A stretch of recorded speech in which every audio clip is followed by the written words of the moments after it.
full send today, and hopefully we come out on top. I only need to get lucky once. I know that's asking for a lot, but I only need to get lucky once. So, yeah, stay tuned.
Try for a second shot.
All right, guys. It is now 7:50. I'm gonna recap what happened here, because that happened really freaking fast. I was sitting here just kind of piddling on my phone, and heard some rustling back behind me. I thought, well, the squirrels are out. So I just kind of turned around and saw this little deer running right along the bottom of the hill there. He wasn't like running, but he was moving fast, you know, good trotting pace. I was sitting here, and there's a trail about 12, 13 yards up there, and there's a second major trail another 20 or 30 yards past that. So I was expecting him to come from that direction, or that direction. But this one came from behind me. This is my setup. I was just sitting here behind this tree. But this little dude came running up. After being down there, there is a trail at the bottom of the hill down there. So he came running along there, and he stopped right there. It was about then that I turned the camera on, because I was debating if I wanted to make that shot. That's probably it's probably about a 40-yard shot, which I passed on a 40-yard shot earlier in the season, but I strongly regretted that decision ever since. So he stopped right there, and he came charging straight up this little hill here. And I'm not sure if there's a trail up this hill or not. I didn't think there was, but after seeing that, maybe there is.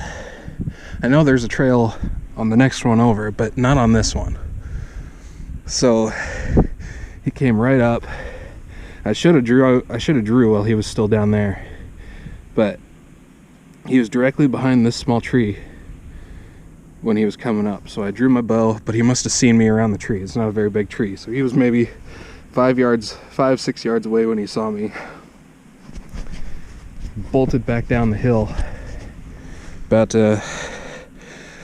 maybe 15 yards. I don't think he was farther than 20 yards away when I shot him. You can see right here is where he dug in and took off back down this way. And he came down and he stopped right about here, where he turned around to look at me.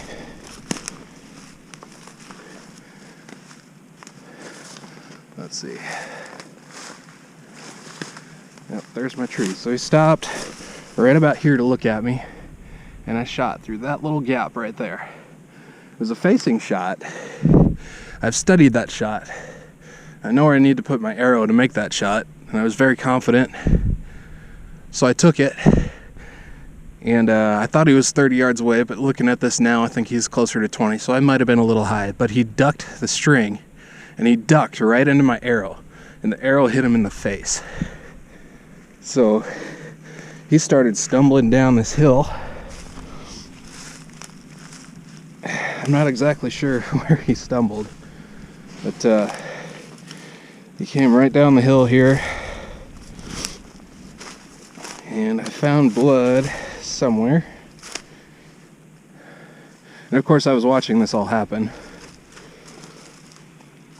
So he came down here and he was stumbling around. I could see the arrow sticking out, so I wasn't sure if it was a fatal shot. Here's blood here where it started dripping. And he just kept bouncing his way around. There's more blood. Here's the trail it came in on. Probably can't see it on the camera, but it goes that way and it goes that way. So I don't know what made him stop and come straight up the hill, but he would have run me over if he had kept coming. There's more blood there. Stumbling around this whole time. I could see the arrow sticking out. I'm thinking, oh great, what do I do now? Smeared all along this branch here. When he fell here, I'm pretty sure. All kinds of blood here. And he just kind of kept tearing around over this way. So at this point I was thinking, you know, if I get down there I could probably get a follow-up shot. Look at it. This is actually a pretty decent blood trail. Like, I've followed worse blood trails. Smeared all over these branches here.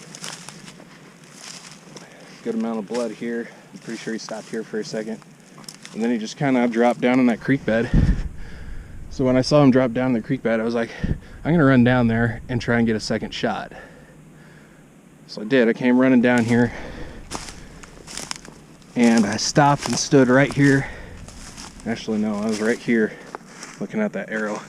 Then I put another arrow into him, but that was totally unneeded because he was already done. He was agonal respirations is the term, where you're just kind of gasping for air, but there's not really any not really any rhyme or rhythm to it, just kind of random gasps, and that is usually the sign that they've already passed on. So lots of blood here, lots of blood here, blood all over this little creek bottom here, pooled up there. So I figure I must have hit a jugular or something. But yeah, that is not where you want to hit a deer.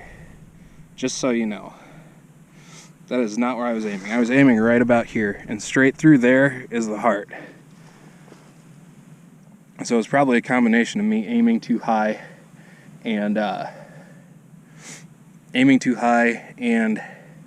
he ducked into it a little bit. So in hindsight, probably not a shot I should have taken, but it did pay off. Be advised, I am not advocating that you shoot a deer in the face. That is not the way to do things. And that's why I ran down here right away to try and put a second arrow in him, because I wasn't sure if it was a fatal shot or not. And you just can't let an animal that you're chasing suffer. But as you can see, it did work. He bled out before I got down here. This second arrow was completely unnecessary. He wasn't going anywhere. But I put one into him anyways, just to make sure. And yeah, last day success. It's just a little button buck, but you know, you hunt all season and you don't get a shot, you're not picky anymore. Like I said this morning, I wasn't being picky. I'm gonna take advantage of the first shot that presents itself. I only need to get lucky once, and I got lucky. So that probably used up every last bit of luck I had, but you know, that's okay. I got meat for the freezer. I will survive until muzzleloader season. Here we are. The last day of the first archery season of 2019. It's been a long season. Got a couple of shots that I passed up that I regret doing, but you know, that's hunting. You gotta take what you can get sometimes. Someday I'll learn that. But, you know, it all worked out in the end. This isn't a trophy buck. It's not even a big doe, it's just a yearling button buck, but, you know, it's meat in the freezer. It's not I don't have a huge rack to hang on the wall, and that's absolutely okay. That's hunting. I've got meat in the freezer. That's one of the biggest things. The biggest thing is that I got to come out here and enjoy God's creation for a while. When this guy ran up, I was actually reading an article about how a lot of guys lose the passion for the hunt throughout their lifetimes. And I was like, man, I hope I don't ever find myself in that kind of situation. I consider myself extremely blessed to be able to come out here and do this every year. And I usually even take something home with me. I mean, this deer's maybe 120, 130 pounds soaking wet, but, you know, meat in the freezer, he's going to feed me for a while. Just like last year's deer did, and the deer before that, and the deer before that. I mean,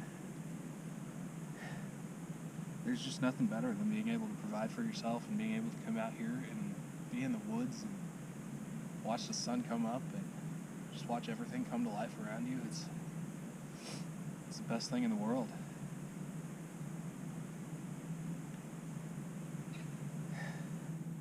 It's the best thing in the world, in my opinion. Maybe I'm wrong, I'm only 24. But, you know, things didn't happen perfectly this morning, but like I said earlier, I'm not being picky, and I only need to get lucky once, and that's exactly what happened. I'm sure I used up my luck for all of this year, and probably all of next year too, but it worked out.